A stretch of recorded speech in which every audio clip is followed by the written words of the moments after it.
국민의힘의 김문수 후보도 이 말을 잘하는 스타일은 아닙니다. 그렇지만 그 말의 진정성을 느낄 수 있다. 많은 사람들 그렇게 말하고 있습니다. 자, 팩트, 사실을 말하고 그리고 이 진실을 말하는. 그래서 많은 사람들에게 자, 이게 이 진정성이 있고 설득력이 있다. 그 말 기교는 부족한 것 같지만 그럼에도 불구하고 그래서 이게 믿을 수 있는 사람이다 하는 평가를 받아봤습니다. 자, 부인 설날령 여사는 어떨까요? 설난영 여사도 오늘 처음으로 기자들의 질의응답에 응했습니다. 자, 그런데 설난영 여사가 오히려 더 많이 기자들을 상대하거나 또는 언론에 상대할 때 자, 뭔가 이 기교를 부리지 않고 팩트를 있는 그대로 진솔하게 말하는 이런 모습들이 부각이 되면서 자, 이 부부가 똑같다. 부창부수 그런 말이 있는데 자, 그래서 오늘 설난영 여사는 이렇게 말했습니다. 국민의힘 중앙 당사에서 열린 여성본부 필성 결의대회 자, 이거를 마치고 난 뒤에 기자들과 만나서 자, 영부인으로서 역할에 대한 질문을 받았습니다. 그래서 한 말이 이렇게 말합니다. 자, 이 그분들을 위로하고 도움을 줄 수 있는 부분은 도움돼야 되겠다. 그래서 제 자신 스스로가 약속을 했다. 이렇게 말했습니다. 자, 그러면서 이렇게 말합니다. 자, 본인이 지역에 있는 독거노인, 치매노인, 장애인, 자, 이런 분들이 계신 병원이나 각종 시설을 하루에 2군데 이상 방문하는 것이다. 이렇게 말하고 있습니다. 그러니까 본인만의 원칙을 정해놔놓고 사회적으로 약자, 이 사람들을 돕겠다. 그걸 실천해오고 있다는 겁니다. 자, 그러면서 18년 동안 훌륭히 영부인으로서 많은 사랑과 지지를 받았던 유경수 여사도 있지만 현대에 와서는 자, 유경수 여사의 역할에서 추가로 필요한 사항이 더 있을 것이라고 생각한다. 이렇게 말했습니다. 그래서 영부인으로서 가져야 할 품격과 품위 등은 전문 학습 등을 통해 부족한 부분 등은 채워야 한다. 이렇게 말했습니다. 자, 그리고 이 영부인 역할로서 김건희 여사나 김정숙에 대한 평가를 묻는 질의에서는 그분들에 대해서는 제가 평가할 위치에 있지 않다. 평가할 사안도 아니다. 적절하지도 않다. 이렇게 말했습니다. 자, 그리고 지금 TV 토론 중계와 관련해서는 국민들이 원하고 국민들이 배우자에 대한 궁금증이 있으면 공개적인 자리에서 토론회를 할 수 있다고 본다. 다만 상대편이 만약 거부하거나 반대한다면 토론회는 이루어질 수 없는 것이라고 말했습니다. 이루어질 수 없다. 자, 김용태 국민의힘의 비대위원장이 지금 김혜경과 TV 토론을 하자 이렇게 하니까 민주당에서 자, 이 사람들이 대통령도 아닌데 왜 하느냐? 이거 발칵하면서 거부를 해버렸습니다. 어쨌든 이런 부분 등등을 포함해서 자, 이 설난영 여사의 이런 발언을 보면 뭔가 이 중심이 꽉 잡혀 있다. 그래서 시류에 영합하는 그리고 중간중간에 이 듣는 사람이 기분 좋게 하려고 하는 그런 태도가 아니다 하는 것을 느낄 수가 있습니다. 이거 한번 들어보시죠. 인정했습니다. 이재명이 안전상의 이유로 방탄 유리막 안에서 유세를 할 거란 소식이 전해지자 김문수 후보의 생각을 전하게 되는데 김문수 후보님은 따로 그런데 대비를 안 하시는 분이죠? 저희는 전혀 하질 않죠. 저희는 특별한 죄가 없잖아요. 아, 제가 네. 그때 그 말이 맞네요. 그렇잖아요. 방탄할 필요가 없는 거죠. 그렇죠. 지금까지 떳떳한데 의도적인 거 아니면 유해를 가하겠어요. 그리고 그렇다 하더라도 본인이 그거를 감당을 해야 되겠죠. 그게 오히려 국민적인 입장에서 봤을 때는 좀 훌륭하다고 생각하지 않겠어요. 어떤 공격이 오더라도 그걸 감당함으로써 자기 어떤 떳떳함과 국가에 대한 어떤 사랑이라든가 그런 것들을 훌륭하게도 수행해내는 그 한 부분이라고 생각하기 때문에 생각을 안 하고 있죠. 그래서 오히려 본인이 그러거든요. 늘 그냥 일을 하다가 죽는 거야. 그건 뭐 순교다. 그렇게 생각을 하거든요. 이제 그만큼 본인이 떳떳하다는 것을 얘기를 하는 것 같아요. 전혀 그런 점에 대해서 저는 생각을 안 하고 있습니다.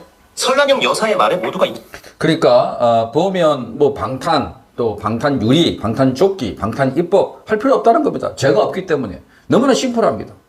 그래서 이런 걸 보면 아주 허심탄회하게 자신의 자신감을 드러내는 그런 화법이다. 자, 이게 김문수 후보도 마찬가지입니다. 말을 꼬아가지고 기교 있게 감칠맛 있게 그렇게 하진 않지만 그러나 솔직하게 전달하는 것.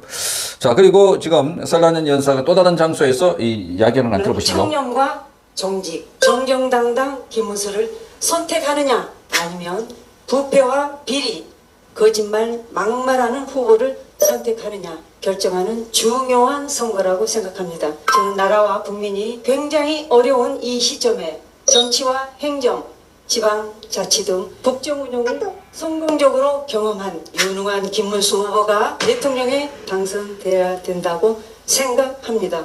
김문수 믿습니까? 네! 김문수 후보의 30년 선거 경험을 비춰봤을 때 저는 결국은 김문수 후보가 승리할 것을 확신합니다.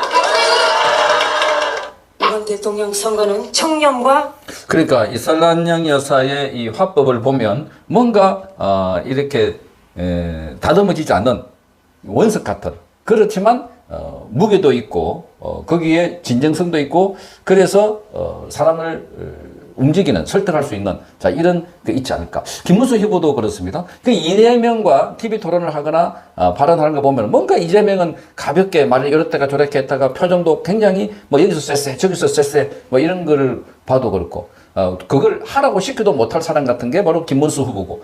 자, 그래서 지금 법화 같은 걸 하라고 시켰을 때도 못할 것 같은 게 바로 설난영 여사와 같아. 자, 그래서 이분이 이 대화하는 방법, 소통하는 방법, 이런 걸 보면 뭔가 중심이 잡혀 있는, 그래서 신뢰가 가는. 자, 그래서 오늘 기자들과 만나서도 일문일답을 할 때도 딱 자기 중심에 잡혀 있는 말들, 뭐 이렇게 가리거나 더하거나 그렇지 않는다는 거. 자, 그래서 이 건과 함께 또 회자가 되고 있는 게 바로 이 텔레비전에 이 TV 토론을 하지 않겠다고 하는 김혜경의 이야기. 과거에 김혜경이 한 이야기를 들어보면, 자, 이게 김혜경은 반드시 검증을 받아야 된다. 자, 이렇게 얘기를 했다가 갑자기 지금 불리한 상황이 되니까 검증이 필요 없다고 주장하고 있는 민주당과는 또 대조가 되고 있습니다. 대통령이라는 그런 직분에 대해서는 옆에서 영향력을 미칠 수 있는 사람에 대해서는 무한 검증을 해야 되겠죠.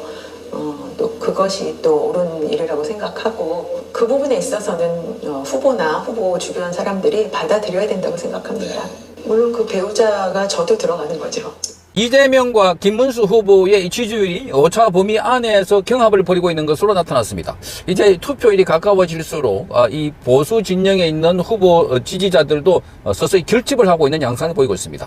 자, 이재명 쪽에는 일찌감치 결집이 돼 있었고, 보수 진영에서는 그동안 한덕수 전 총리와의 단일화 과정, 그리고 윤석열 대통령의 탈당, 뭐 이런 것들 때문에 여러 가지 복합적으로 보수 진영에 있는 지지자들이 마음의 상처를 할까, 이 분열되는 양상이 많았는데, 그러나 이재명을 막아야 된다, 이런 생각 때문에 점점 결집하고 있다, 이렇게 보여집니다. 자, 이번에는 이재명의 지지율은 49.6, 김문수 후보는 44.4입니다. 그래서 5.2%포인트 차이를 보이고 있는데 오차 범위 안입니다. 오차 범위 안에. 자, 이번 여론조사는 리서치 뷰가 KPI 뉴스 의뢰로 지난 19일과 20일을 했습니다. 전국에 만 18세 이상의 남녀 1000명을 대상으로 여론조사를 했는데, 자, 이재명과 보수 진영 단일 후보로 김문수 후보가 대결할 경우 누구를 지지하겠는가? 라는 질문에 대해서, 자, 이재명의 지지율은 49.6이고 김문수 후보의 지지율은 44.4입니다. 그러니까 여기서는 김문수 후보가, 자, 이 단일화 됐을 때, 김문수 후보가 단일화 됐을 때, 그래서 두 사람의 지지율은 이렇게 오차 범위 안에 있다 하는 겁니다. 자, 이재명은 지난주보다 전주 조사에서는 3.3%포인트가 더 떨어졌습니다. 지난주 조사보다. 그리고 김문수 후보는 3.4%포인트가 올랐습니다. 자, 두 후보 간의 지지율 격차도 지난주에는 12%포인트로 떨어져 있었는데, 격차가 점점 줄어들어서 이번에는 5.2% 이 포인트로 줄어들면서 오차 범위 안에서 형성이 됐습니다. 특히 50대 이상 연령층에서 후보 김문수 후보의 지지율은 큰 폭으로 올랐습니다. 50대 이상. 양자 대결 기준 50대에서 김문수 후보의 지지율은 전주에 30.4%에서 이번 주에는 38.8%로 상승했습니다. 그러니까 8.4%포인트가 올랐는 겁니다. 자, 60대에서는 43.7%에서 54%로 올랐고, 70대 이상에서는 51.6%에서 61.8%로 뛰었습니다. 자, 이렇게 시간이 지날수록 나이가 든 층을 중심으로 해서 김문수 후보에 대한 지지세가 강하게 나타나고 있는 것은 결집을 하고 있다, 이렇게 보여집니다. 이재명은 안 된다. 그리고 보수 진영에 흩어져 있던 유권자들이 서서히 지금 투표가 다가올수록 이제 마음을 정하고, 그래서 자, 김문수 후보 쪽으로 지지세를 보이고 있다, 이렇게 봅니다. 자, 지역별로도 보수 텃밭인 영남 지역에서 지지율이 올랐습니다. 대구, 경북과 부산, 울산, 경남에서 자, 김문수 후보 지지율은 57.1, 그리고 50.6. 그러니까 대구 경북은 57.1이고 부산 경남, 부산 울산 경남에서는 50.6입니다. 전주 대비해서 대구 경북과 경북에서는 4.3% 포인트가 올랐고 부산 울산 경남에서는 4.7% 포인트가 오른 수치입니다. 그래도 이 대구 경북 부산 울산 경남은 70% 이상 넘어야 됩니다. 70%. 그래야만 안심을 할 수 있는 단계입니다. 이제 부산 경남 지역에서도 앞으로 시간이 더 지날수록 결집되지 않을까 이렇게 보입니다. 김문수 후보의 진정성이 보이고 김문수 후보가 그동안 알려지지 않았던 도지사 8년 할 때에 경기도에 많은 성과가 있었다.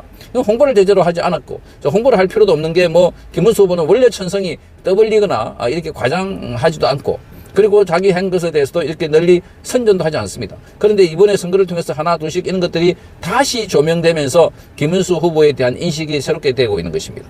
TV 토론을 할 때도 이재명은 마구잡이로 공격하고 이재명은 또 말을 돌리고 이런 부분들이 많이 비춰졌는데 김문수 후보는 기교가 없습니다. 그냥 일직선입니다. 쭉하게 소신대로 평소대로 사실관계를 기반해가지고 그렇게 꾸미지 않고 이런 부분들이 오히려 김문수 후보의 더 긍정평가를 하는 사람들이 많습니다. 자, 그러니까 적어도 이재명처럼 말을 요래저래 바꾸고 그리고 가볍게 처신하고 말을 함부로 하고 이런 자들은 안 되겠다. 지난번에도 반도체 근로자들 R&D 거기 주 52시간 근무 총알을 넘어야 된다. 이 문제를 놓고 토론하다가 이재명은 그래서 뭐 어쩌라고 이런 비슷한 발언을 했습니다. 어쩌라고 요까지는 안 들리고 어쩌라고 이런 식으로 시시 웃어가면서 하는 그러니까 본인이 마치 대통령이 된 것 같은 이런 아주 거만한 태도가 아주 부정적으로 작용할 것으로 보입니다.